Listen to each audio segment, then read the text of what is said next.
Seeing images here of Paulinho at the medical centre this morning, taking his medicals. He went to Tottenham. High hopes for the player in his first season under Andre Villas-Boas. Things went reasonably well.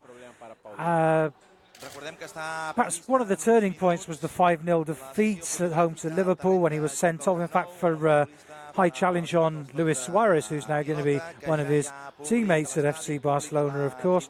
Things sort of started dropping off. People started asking questions if he was really the player that people had thought he was. And then under Tim Sherwood, who replaced Villas-Boas, he spent a lot of time injured. Things didn't go well. And then going into his season under Mauricio Pochettino, he only started 3 games. Things really weren't going very well for him. He ended up going to China, as you know, to Guangzhou Evergrande, and for there things have taken a dramatic turn for the better. You can knock the Chinese Super League if you want, but he's very much been the hero of that club, winning the Chinese Super League twice in a row, winning the Asian Champions League, doing very well at the Clubs World Cup, getting to the semi-finals, beating Club America of Mexico on the way.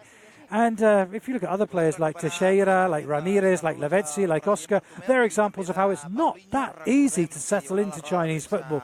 But Paulinho has done, and perhaps questions were asked that he was unable to settle into football outside of Brazil. Well, in the most unlikeliest of places, he did manage to do so in China.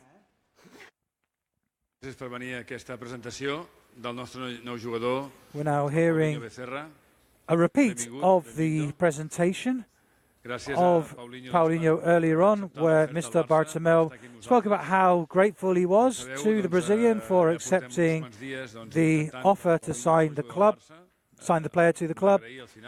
Also thanking Evergrande for their predisposition to help with the transfer, allowing him to come. Talking about how the deal went and how the transfer fee worked out more or less the same as the buyout clause in his contract. Paulinho himself made a very special effort to come to the club.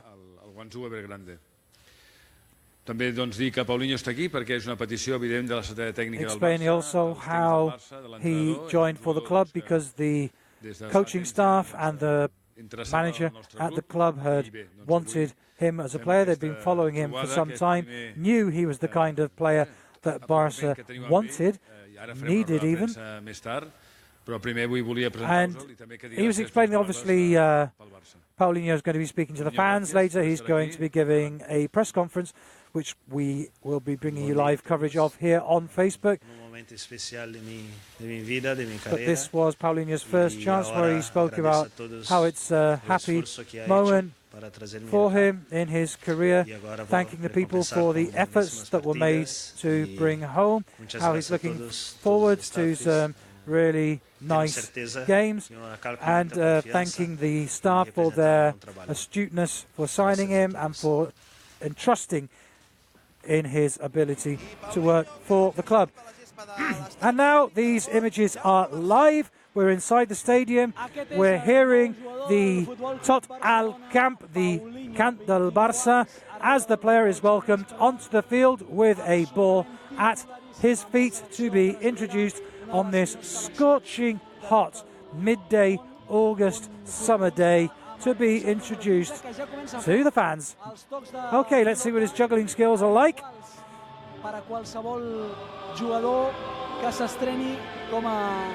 Certainly nothing wrong with his juggling skills. He's done that well. I can tell you I couldn't do that, and with 2,000 people watching me, it'd be even more difficult. Did he drop that on purpose? Was it an accident? Who knows? So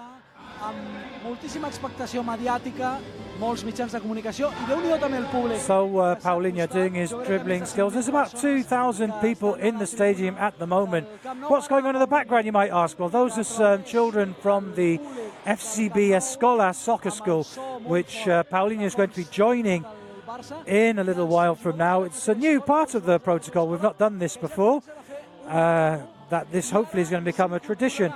You see he's moving across to join the rondo, which is the kick around. Great moment for the young children. They're about to be joined by Paulinho, who's going to take his space amongst the players, saluting the young players from the FCB Escola.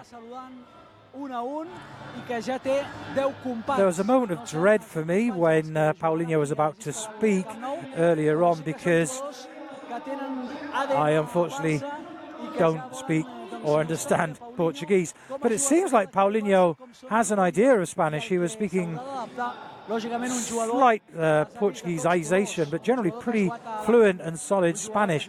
So I don't know where he's picked up Spanish over his years. We understand he also speaks pretty good English. Obviously, he was at Tottenham, so he learned English there. Probably in his time in Lithuania and his time in Poland and his time in China as well. He probably used English to communicate too. I understand his level of English is quite good, so he may well be answering some of the questions to the press in English later on. But it seems that he can defend himself pretty well in Spanish, which is obviously going to help very well with his adaptation. There are about 2,000 people here in the stadium at the moment, absolutely packing the area where visitors to the Camp Nou experience get to enjoy the panoramic view of the stadium. They're getting a stroke of luck on their day visiting the club to realise that they've managed to clash with the day of the presentation of Paulinho, of Jose Paulo Bezerra Maciel Jr. I'll eventually get that without having to look down and look at my notes. And here we're getting the player posing with these youngsters, and who knows if this could be a historic photo that one of those 10 or so youngsters will one day along the line. It's 10 players. Counted that without even having to look. One of those 10 or so players will be members of the FC Barcelona first team in some years from now. Paulinho has been all smiles all morning, looking very dapper, dressed in his new FC Barcelona kit with the new sponsor Rakuten's name emblazoned across the front. Okay, these balls, there's somewhat less of those balls. There were more before. I think those FCB Escola children might have half-inched one or two of those for themselves. But there's 4 balls left, which are now going to be kicked up into the stands. And going to be a lucky extra souvenir for the players that are catching those balls. Loving the moment, Paulinho. In fact, a lot of players come out here, they look nervous, they look a bit bemused. One might have thought Paulinho in particular would have felt particularly bemused, because there have been certain question marks asked about the transfer, but he certainly seems all smiles, all very, very happy. And as we've been saying all morning, Paulinho is probably just the player that FC Barcelona do need. He's got so many different qualities to add to the midfield. He's a tall, corpulent, strong player, good in the air. He's a midfielder that drops back and serves in defence, and also that works forward and contributes to the attack. He's a midfielder that scores goals. He's proved that. He's one of the best top scoring Brazilian midfielders of all time. Next stage is when he's handed over the keys to his car, an Audi. Looks like he may well be needing a new car, because when he was in China, he had a driver. His driver drove him around in another make of car, which I shan't mention because that wouldn't be fair to Audi, who of course are the club sponsor. He had a different make of car, and when he was leaving Guangzhou Evergrande, he handed the keys over to the driver who'd been looking after him in China. He said, there you go, keep that. He's a generous man. Now he's got a car to replace it. He's got his own Audi, as you can see, modelling the car there for our fans. This Audi, a car that's presented to all FC Barcelona players when they arrive at the club. We saw the same thing happening with Nelson Semedo not long ago. I believe he's speaking to one of the executives from Gaudi, who is explaining the merits of the Audi A7 Sportback. And they've drug out some more balls, because some of the ones that were there before went missing. But he's now got some new balls, and he can deliver those to the supporters up in the fans, up in the stands. Doing a good job of this. There have been embarrassing moments over the years when players have picked up the ball and sent it all kinds of different places, but all of these are being delivered nicely into the right area of the stands. Taking the whole thing very much in his stride. This, the penultimate part of his day. That was just a little bit above the players. You don't get them all right, but I'm sure someone will go up there and claim that ball that went astray. I would say the final part of the presentation is going to be at about 2:15. We were somewhat behind schedule, but I think we're very much back on schedule now. So I think we can safely say that the press conference between Paulinho, also featuring Robert Fernandez, is probably going to be starting more or less on schedule around about 2:15. Stay tuned here on Facebook. Stay tuned on Barca Video Live. We'll be bringing you all the events here from the Paulinho presentation up until and the end of the press conference, where I'm sure there's going to be all kinds of interesting questions asked. We'll look forward to that. 2 more balls. Is he going to do 2 at once? Let's see what he's going to do with these 2 balls.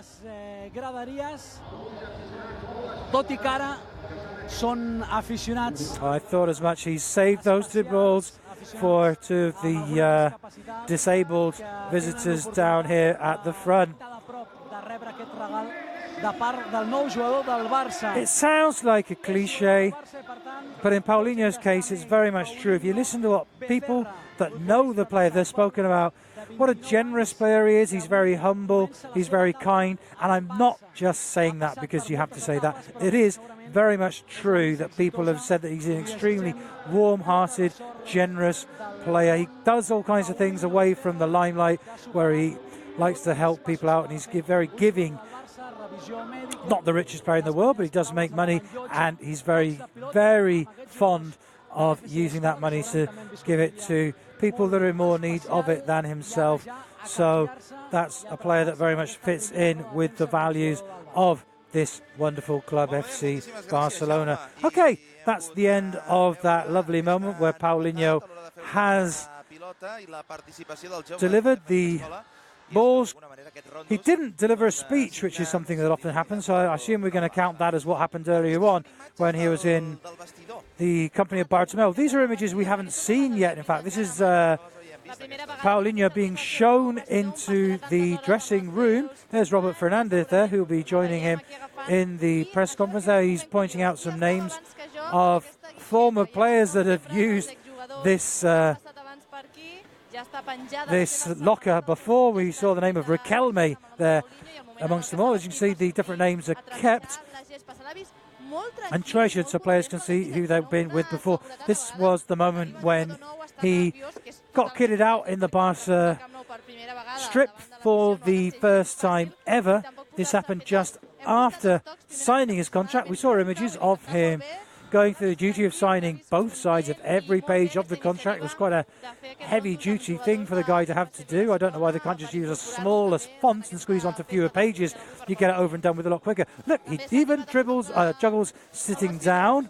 So we had those images.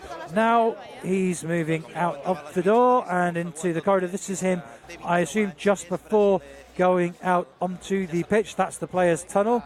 Today he's just going down to, or just, in inverted commas, to be introduced to the crowd. But of course, in the future, he'll be walking out of that same tunnel to the sound of the Barcelona hymn, as in fact happened today, but with the stadium packed to take part in FC Barcelona's season 2017-2018, of course, which begins this Sunday against Betis. Don't forget, that's the first Liga game. Don't forget, I'm sure you're not going to forget. You all know Betis, the first league game of the season. We're being told again that at 2:15 the press conference is going to be coming to you live, and things are very much on schedule at the moment. We're getting images now direct live in the Ricard Machen's press room, where the journalists are starting to gather for what one assumes is going to be an unscheduled press conference, which is nice to know because the Nelson Semedo one started 6, 7, 8 hours late, and these guys were not happy about the delay that day, whereas today I think they're going to be able to get off and have their lunch more or less on time, because certainly the presentation, the crowd was scheduled, happened at the same time that it was scheduled for. So one would assume that the press conference itself, I mean, there's not really much more for the player to do. He probably has to get back into his normal clothes, take off the kit, and other than that, then it's just walking down into the press room and getting ready to face the questions. Les imatges que estem veient en aquest programa especial de Barça TV. Lluís Esteban, vols sentir... Mira, l'Héctor, que fa de narrador. Aviam. Vols sentir a la Xina com narraven els gols de Paulinho amb la samarreta del Guangzhou Evergrande? T'he de dir que he sentit algun, però no sabia què volien dir, Sí? No pateixis perquè la Lluís Esteban tot seguit ens farà la traducció. La Lluís ens farà la traducció. Però abans, escoltem com a la Xina, els locutors xinesos narraven els gols de Paulinho. Un parell de gols, escoltarem.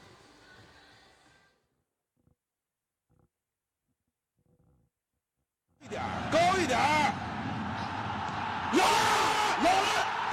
！75分钟，前点日本人失控了，保利尼奥如果能为主啊，向后蹭，好蹭进来了，漂亮，有了！你看，55分钟，这个持续形成攻势以后，我们必有进球，对，必有进球。 Lluís Esteban, endavant amb la traducció. Que molt bé, Paulinho, que ho fa perfecte. S'ha de dir. No, un moment, la música...